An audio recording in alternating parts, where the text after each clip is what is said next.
You ask Tiger to solve. This deals with linear equations with one unknown. The final result is v equals 3. Let's solve it step by step.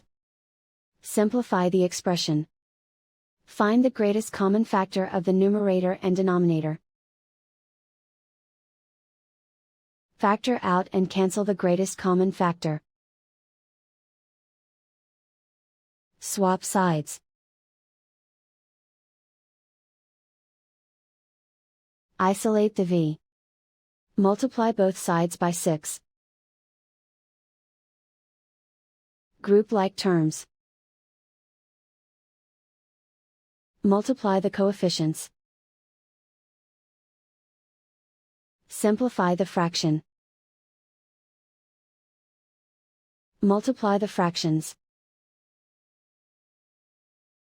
Find the greatest common factor of the numerator and denominator. Factor out and cancel the greatest common factor.